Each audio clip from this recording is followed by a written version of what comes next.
Hey everybody, it's Alyssa from Colin's Hope, and we are coming at you back on the live stream. We haven't done this in a while, and we've been bringing water safety information, educational information for parents, caregivers, children, any topics that we think that are water safety or drowning prevention related and relevant to you wherever you are. And every once in a while we do a partner spotlight. We do highlight one of our partners that helps us do our work every single day. And at Colin's Hope, we're a small but mighty team, and we rely on our partners, our volunteers, our anyone who gets in line with us, gets in the pool with us, so to speak, to do this work. And so today we're doing a partner spotlight, and we are spotlighting Recognize Good. And so I've got Joel Kaufman here. He's the executive director, and we're just going to have a conversation about what Recognize Good is, the programs that Recognize Good does in the community, and just have a conversation, because so many times, before I kick it over to you, Joel, so many times we hear about all the negative things in the world, and it drives me crazy to the point where I just can't sometimes watch the news, or I can't read the drowning reports that I need to read, or all the things because of the negativity. And so when we have a chance to spotlight or highlight or do something positive or highlight something positive or have a moment of gratitude, it's amazing, and it feels really, really great. And so that's your intro and your lead in to tell everybody what Recognize Good is. First, start off.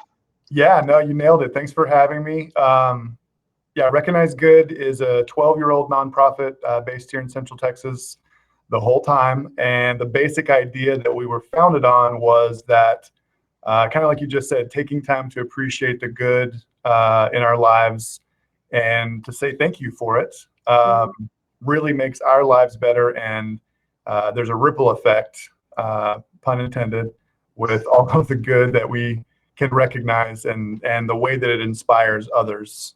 So we basically started with this online gratitude platform. And it was a way that Alyssa, you tested out earlier, that you can simply just go on, find somebody in your life that needs a thank you or that you feel like saying thanks to, and make it public. As soon as you put it on the internet, as you know, you've got a chance for other people to see it. And if it's good, in this case, Linda, who you recognized, I got inspired by seeing it pop up on my radar. I said, oh, this sounds like a really cool person. She's doing good work with Colin's Hope. One of us froze. There we go. We froze for a second, I think. I don't know if we really did, but it's all virtual. Hey, I think that's the basis. And then we've had a few kind of signature programs spin out of that general idea, where we go and find individuals who go above and beyond for others. We find businesses that go out of their way to treat people with respect and honesty instead of cutting corners. Even if it could also cut costs at the same time. And then, as always, we're looking for new and innovative ways. We're a pretty small and entrepreneurial nonprofit, as long as it falls under that umbrella of finding a way to recognize the good in the world and get better at it. It's us. And so that's the basic idea, and all of the programs that fall underneath that serve that general idea that you already spoke to. Perfect. Well, let's talk about each of those, because we have a history. I personally have a history that's longer than my history with Colin's Hope with Recognize Good. I know when it started, I was at Communities in Schools, which is another nonprofit, and I remember making some of the thank yous and recognizing some of my coworkers and team members there when I was over there, which was really cool.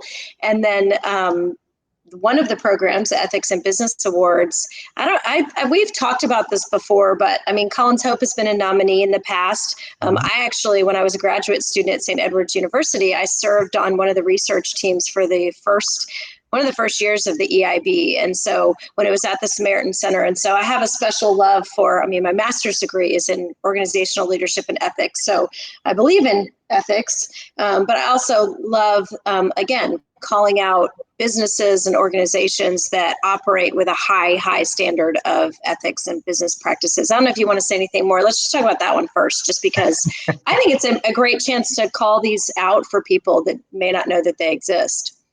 Yeah, I think there's the ethics and business program that you referenced there. that one kind of fell in our laps a little bit. Mm-hmm. As you referenced, it was run by a combination of Samaritan Counseling Center Mm-hmm. at the time and this group of students from St. Edward's. And it was basically, it's an award program. It's built to find businesses that are behaving ethically, more so than any of the other businesses that are like them. And as you know, events are hard, and they're hard for nonprofits to produce profitably. And quite frankly, the award show was going to go away. The award itself was going to go away because it wasn't profitable. Yeah. And every single one of our board members, which we don't have a big board, but every one of our board members had won the Ethics in Business Award either individually or that's awesome. as leader of an organization, and it meant something to each of them that they didn't want to see just kind of fade into the history of Austin. So we stepped in and basically adopted that program in 2012. Mm-hmm. And it was a whole new beast. But what I've learned my 8 years here now is that celebrating businesses that do it the right way is really awesome. And showing other businesses that might not know what the next step is in terms of creating an ethical business culture is even more awesome, because you feel like you're actively contributing to, this rising tide in the business. Right. Well, I love that program. Okay, now let's talk about the Legends, because in that program, I went in and I actually looked it up and getting ready for this. I wanted to know, because I couldn't remember what year it was, but Jeff and Jana Holst, our founders, Colin's parents, were actually Legends, recognized as Legends, and it was 2012, I believe, that they were recognized as Legends. So talk a little bit about that, because I think that's a really cool. I went through and I was looking through all the years to see how many Legends in Austin do I actually know and on this list. Yeah, Jeff and Jana were part of the first couple of years of that program. That was really our first signature program, because we get these thank yous coming in digitally, and thanks for helping me change my tire. Thanks for holding the door open for me. Then thanks for starting a nonprofit that's raised hundreds of thousands of dollars to prevent, to prevent children drowning and promote water safety. Like, well, that's just a little bit cooler than everything else we saw. The tires are good, but that's big. Yeah. Legendary. That's kind of what that spun out of. It's like, wow, there's Perfect. people that have really gone above and beyond for others. And maybe nobody's really telling them thank you. Maybe we should. And so that started in 2010. And we've done 9 or 10 Legend Awards every year. And we're coming up on our 100th Legend. That's awesome. Who gets to be do we know who the 100th Legend is? Nice milestone. No, not going to spoil that, but we're try. But yeah, look, there's way more than 100 people over the course of the last 10 years that have really set the bar so high when it comes to volunteerism. But people like Jeff and Jana that founded something that grew into this much bigger thing. Or last week, we safely and in a socially distanced way recognized a guy that had delivered over 50,000 meals for Meals on Wheels. Oh, that's awesome. And then you'll appreciate this. As an aside, he was like, well, I kind of hesitate to mention it, but I've also donated 100 gallons of blood platelets over the course of my life. You're like, okay, wow. Okay, you win. Yeah, you win. Bigger trophy. Yeah, right. That's funny. Okay, well, that's awesome. All right, so now let's talk about the gratitude coins. Let's talk about I would love for people, I've got some little props here, but let's talk about that program, because that is something that Colin's Hope is actively involved in right now. And moving forward, we will be continuing to be involved in really helping, because I love this. I love this idea. When it was first told to me by our board member, Casey Arndt, I loved it. So talk about that one. So like I mentioned, everything that we do tends to start off a little entrepreneurial. We're trying something that probably doesn't exist. And at the same time, it's also serving that mission of encouraging more proactive gratitude, which is one thing that you picked up on really early that I appreciate so much. We're a foundation technically. So our structure is that we're built to give away money. We don't make any products. Foundations. I'm sorry? We like foundations. Sure. Yeah. But our goal as a foundation is not just to give away money. We do fund programs like Colin's Hope and others, but the goal is to promote gratitude, not just write the check. And so this gratitude coin program, potentially name TBD, but we'll call it gratitude coins for now. It's basically built to not only make a donation to a worthy nonprofit, but to allow the nonprofit to, as you kind of had mentioned, have an excuse to show gratitude to its supporters, whether it's board members, volunteers, advocates. Every time you give away a gratitude coin to someone that you appreciate, they can scan the QR code on the back through our partner at In Lieu, Kathy Terry's app, and they're basically activating a $5 donation to the nonprofit who gave it to them. So in this case, we write a check that's, X big, and that accounts for X number of thank yous. And so that means that you're activating 100 different thank yous and 100 different $5 donations that people can then contribute. So it's our money, but our money is essentially incentivized by acts of gratitude.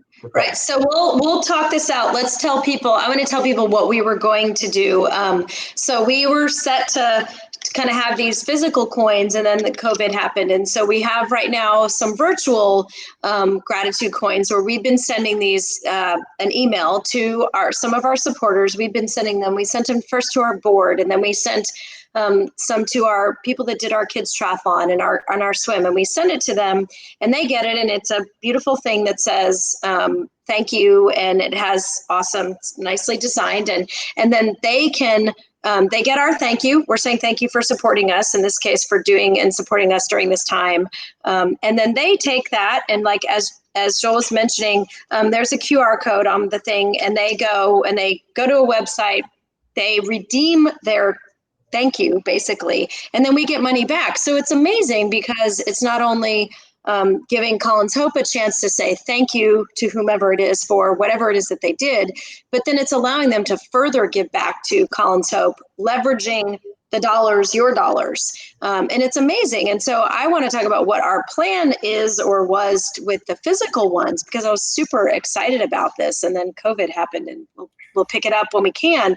But I was really wanting to use these coins so you give us all these coins. So say we have 300 of these coins, and I was going to divvy them out to our board and our staff and say, okay, as we go into our big water safety season, which is starts in March and goes all the way through now.